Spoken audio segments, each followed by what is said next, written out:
CAA का विरोध करके अरविंद केजरीवाल जी आपने ये सिद्ध कर दिया कि आप हिंदू, सिख, ईसाई, बौद्ध, जैन, पारसी इन सभी के आप बहुत बड़े शत्रु हैं।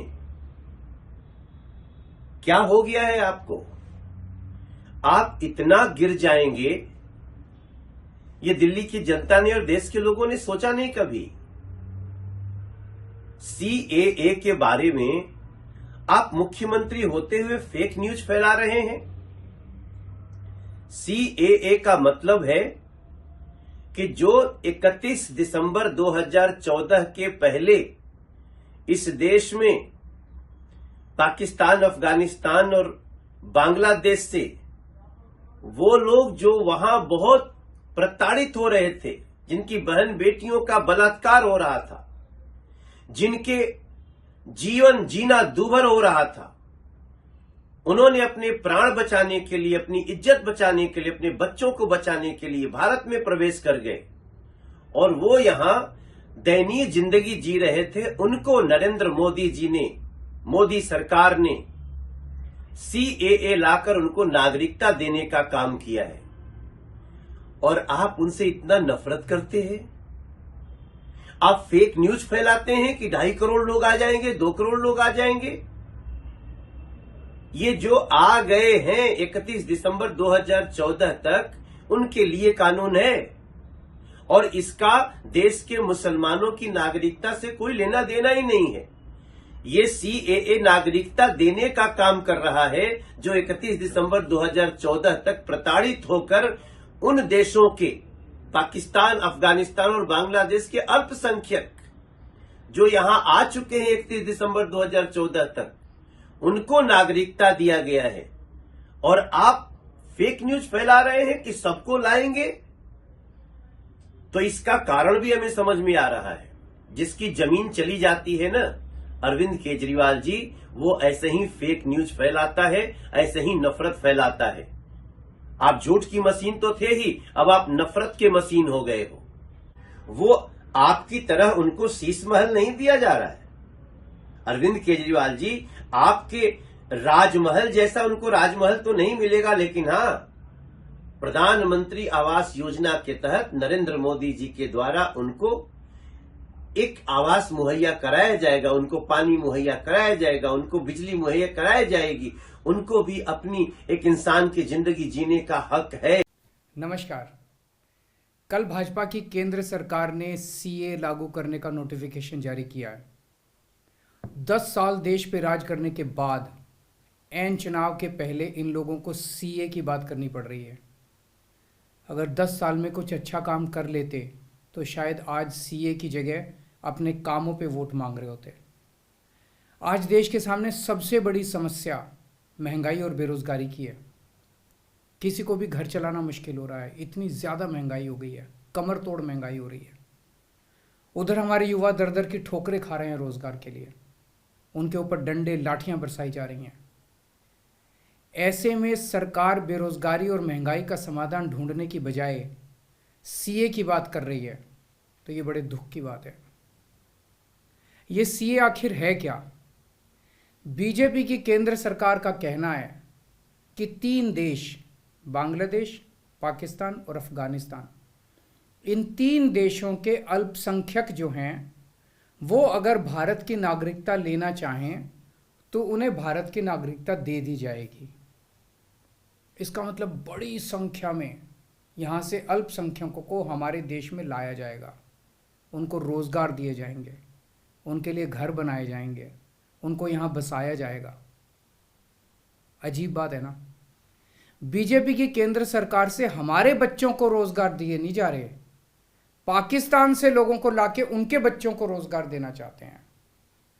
हमारे लोगों के पास तो घर नहीं है, भारत के तो ढेरों लोग बेघर हैं, लेकिन बीजेपी वाले पाकिस्तान से लोगों को लाके उन्हें भारत में बसाना चाहते हैं, उनको घर देना चाहते हैं।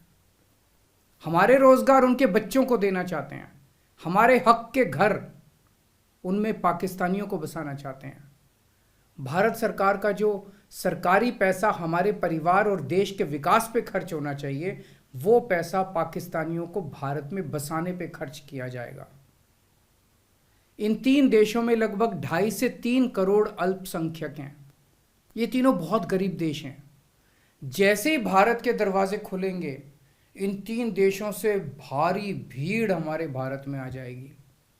अगर इन 2.5-3 करोड़ में से 1.5 करोड़ लोग भी भारत आ गए तो कौन देगा इनको रोजगार? कहां बसाओगे इनको? बीजेपी वाले अपने घर में बसाएंगे क्या इनको? इनके अपने घर में रखेंगे क्या इनको? बीजेपी वाले देंगे क्या इनको रोजगार? कौन देगा इनको रोजगार? तो प्रश्न उठता है कि बीजेपी ऐसा क्यों कर रही है। कई लोगों से मैंने बात की। कुछ लोगों का कहना है कि ये पूरा का पूरा खेल वोट बैंक बनाने की गंदी राजनीति है। इन तीनों देशों से 1.5-2 करोड़ लोगों को अगर भारत ले आया गया और उनको चुन चुन के इस तरह से देश के अलग अलग भागों में बसाया गया, जिससे जहां जहां बीजेपी के वोट कम हैं वहां झुग्गियां डाल के अगर इन लोगों को वहां बसाया गया तो वहां बीजेपी का एक पक्का वोट बैंक तैयार हो जाएगा। बीजेपी के वोट बढ़ जाएंगे और आने वाले, इस चुनाव में तो नहीं, आने वाले भविष्य के चुनाव में बीजेपी को इससे बहुत बड़ा चुनावी फायदा मिल सकता है। ऐसा कुछ लोगों का कहना है। मुझे नहीं पता ये सच है कि गलत, लेकिन सबसे बड़ा प्रश्न है कि बीजेपी ये क्यों कर रही है।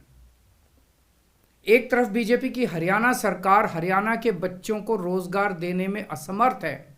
रोजगार के लिए हरियाणा सरकार अपने बच्चों को इजराइल भेज रही है। इजराइल में हम सब जानते हैं कि युद्ध चल रहा है। हमारे बच्चों को युद्ध में धकेला जा रहा है।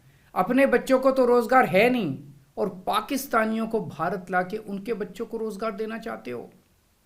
मेरी तो ये बात बिल्कुल समझ से परे है। बीजेपी वाले पूरी दुनिया से बिल्कुल उल्टा चल रहे हैं। पूरी दुनिया में कोई भी देश अपने पड़ोसी देशों के गरीबों को अपने घर नहीं लाना चाहता। पड़ोसी देशों के लोगों को अपने देश में आने से रोकने के लिए पूरी दुनिया में हर देश तरह तरह के कानून बनाता है, बॉर्डर पे दीवारें लगाता है, बॉर्डर पे बिजली की तारें लगाई जाती हैं ताकि पड़ोसी देश का कोई भी व्यक्ति हमारे देश के अंदर ना आ सके। बीजेपी शायद अकेली पार्टी है पूरी दुनिया की जो पड़ोसी देश के गरीब लोगों को अपने देश में घुसाने के लिए दरवाजे खोल रही है। बिल्कुल उल्टा कर रही है। एक और बात है सोचने की, पिछले 10 सालों में 11 लाख से ज्यादा भारत के बड़े बड़े अमीर उद्योगपति और व्यापारी भारत छोड़ के चले गए। ये लोग भारत में फैक्ट्री चलाया करते थे, इंडस्ट्री चलाया करते थे, बड़े बड़े व्यापार किया करते थे, लाखों लोगों को नौकरी देते थे, रोजगार देते थे। ये बीजेपी की गलत नीतियों और उनके अत्याचार से तंग आके भारत छोड़ के चले गए। अगर बीजेपी को लाना ही है तो इन लोगों को वापस भारत लेके आओ ना, जो भारत छोड़ के चले गए। ये भारत आएंगे, इनके पास पैसा है, भारत में इन्वेस्ट करेंगे, नई नई फैक्ट्रियां खोलेंगे, नए नए व्यापार खोलेंगे, अपने बच्चों को रोजगार मिलेगा। ये क्या बदतमीजी है कि बांग्लादेश के, पाकिस्तान के और अफगानिस्तान के लोगों को हमारे देश में लाके बसाएंगे और उनको हमारे बच्चों के हक के रोजगार उनको देंगे। ये लोग कह रहे हैं कि 2014 के पहले आए हुए घुसपैठियों को इन नागरिकता दी जाएगी। ऐसा नहीं है, ये तो शुरुआत है। एक बार ये सिलसिला चालू हो गया, एक बार दरवाजे खुल गए तो फिर बहुत बड़ी संख्या में पाकिस्तानी और बांग्लादेश से लोग भारत में आने लगेंगे। आज बीजेपी कह रही है 2014 के पहले आए हुए लोगों को ही नागरिकता दी जाएगी। देख लेना, अगले चुनाव में ये बीजेपी वाले इस तारीख को बढ़ा के 2024 कर देंगे कि 2024 के आए हुए पहले वाले लोगों को दी जाएगी और फिर इसे और आगे बढ़ा देंगे। मोटी मोटी बात यह है कि पाकिस्तानियों और बांग्लादेशियों के लिए भारी संख्या में भारत आने के लिए बीजेपी सरकार ने दरवाजे खोल दिए।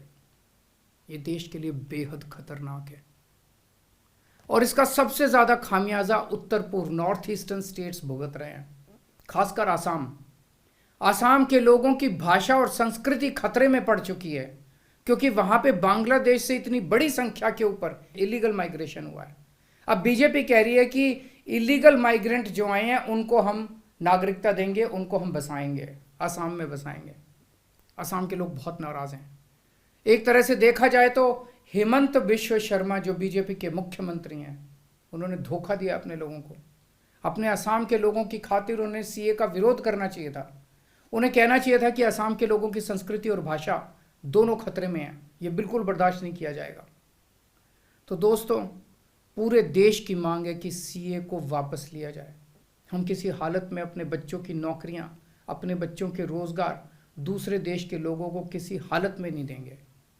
और अगर बीजेपी नहीं मानती तो इसको वापस नहीं लेती, तो इस चुनाव के अंदर बीजेपी के खिलाफ वोट करके आप अपना गुस्सा जाहिर कीजिए। नमस्कार।